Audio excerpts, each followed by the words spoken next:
अब चौथे वचन के अंदर एक बहुत महत्वपूर्ण बात बताई हुई है। यहूदी ज्ञानी पुरुष क्या कहते हैं, इस वचन के ऊपर आपको जान करके हैरानी हो जाएगी। भली पत्नी अपने पति का मुकुट, जो अच्छी पत्नी होती है, और अच्छी पत्नी यहोवा की ओर से मिलती है, परमेश्वर से ही अच्छी पत्नी मिल सकती है, बाकी तो नहीं मिल सकती।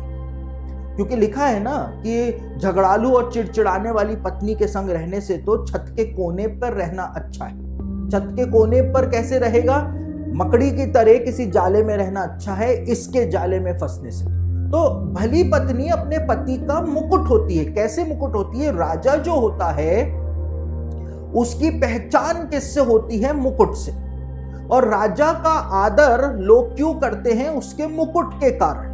यानी भली पत्नी अगर किसी ने पाली तो ये भली पत्नी, यहूदी ज्ञानी पुरुष कहते हैं, इस भली पत्नी के जो वर्च्यूज हैं, इसके मेरिट्स जो हैं, उसकी वजह से परमेश्वर उस पति को, उसके पति को आदर दिलवाता है, उसके पति को एक पहचान दिलवाता है, उसके पति को बहुत ज्यादा परमेश्वर ब्लेस करता है।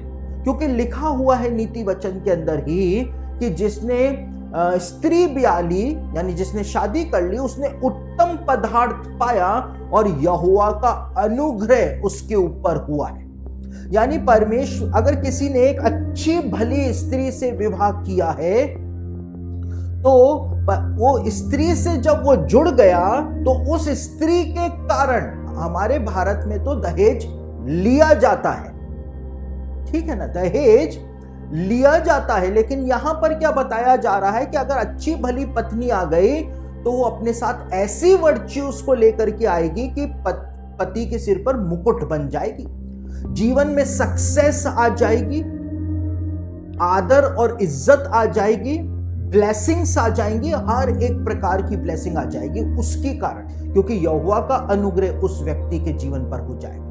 क्योंकि अब ये स्त्री जो है इसके साथ जुड़ चुकी है तो इसकी सारी आवश्यकताओं की पूर्ति होनी चाहिए।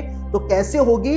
इसका पिता जो है, यानी कि परमेश्वर जो है, सांसारिक पिता तो दहेज दे सकता है जो 2-3 साल में पुराना हो जाएगा। डबल बेड दे दिया, सोफा सेट दे दिया, डाइनिंग सेट दे दिया, सारे सेट दे दिए तो वो तो 2-3 साल में पुराने होकर टूट भी जाएंगे। लेकिन जो स्वर्गीय पिता जो है वो इस लड़की के लिए जो दहेज देता है परमेश्वर, वो जिंदगी भर चलने वाली ब्लेसिंग होती है, जिंदगी भर चलने वाली। तो भली पत्नी अपने पति का मुकुट बन जाती है। लोग पहचान जाते हैं कि जब से इसने विवाह किया है इसका जीवन ही परिवर्तित हो गया, जब से इसने विवाह किया है ये तो कहां से कहां पहुंच गया। लोग उस बात को पॉइंट आउट कर लेते हैं, नोटिस कर लेते हैं, यहूदी ज्ञानी पुरुष बताते हैं। लेकिन आगे का भाग जो है इस वचन का वो बहुत ही भयानक है। क्या है? यहां पे लिखा है सुलेमान ने, परंतु जो लज्जा के काम करती है, जो शादीशुदा स्त्री शादी के बाद लज्जा का काम करती है, यानी व्यभिचार करती है, वह मानो उसकी, यानी पति की हड्डियों के सड़ने का कारण होती है।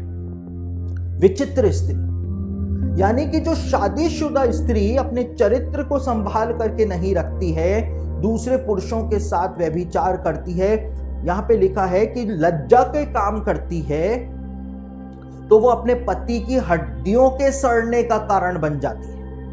अब यहूदी रब्बी इस विषय में कहते हैं कि स्त्री जो थी वो आदम की हड्डी से बनाई गई, पसली से बनाई गई, यानी हड्डी से बनाई गई थी। तो स्त्री जो है वो पुरुष का भाग है, आधा भाग है।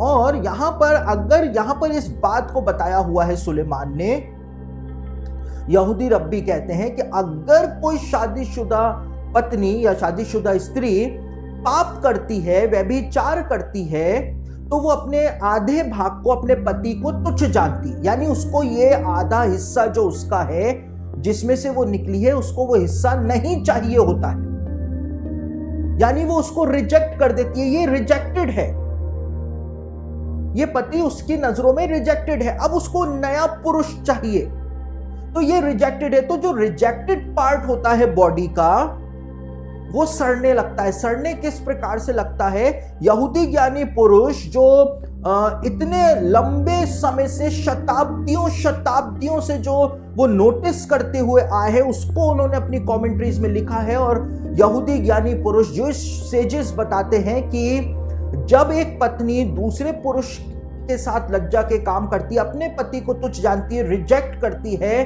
तो पति जो होता है उसकी अचानक से ही सेहत बिगड़नी शुरू हो जाती है। उसको हो सकता है हाई ब्लड प्रेशर हो जाए, हो सकता है उसको अलग अलग बीमारियां हो जाएं, उसको हार्ट की प्रॉब्लम हो सकती है, उसको हड्डियों की प्रॉब्लम हो सकती है, क्योंकि अब ये रिजेक्टेड पार्ट है उसकी बॉडी का। उसने अपने पति को रिजेक्ट कर दिया, तो जो लज्जा के काम करती है वो उसकी पति की हड्डियों के सड़ने का कारण होता है। यानी पति को गंभीर बीमारियां हो जाती हैं, या पति जो है उसकी मृत्यु भी हो जाती है। तो यहां पर इस भयानक बात को यहूदी रब्बी बताते हैं, और यहूदी रब्बी सिर्फ इंटरप्रिटेशन देते हैं। इस बात को सुलेमान के द्वारा बाइबल के अंदर लिखा गया है, तो हमें हल्के में इस बात को नहीं ले सकते। सिर्फ इंटरप्रिटेशन यहूदी रब्बी दे रहे हैं, लिखा तो वास्तव में यहां पर सुलेमान ने परमेश्वर के आत्मा के सामर्थ्य से।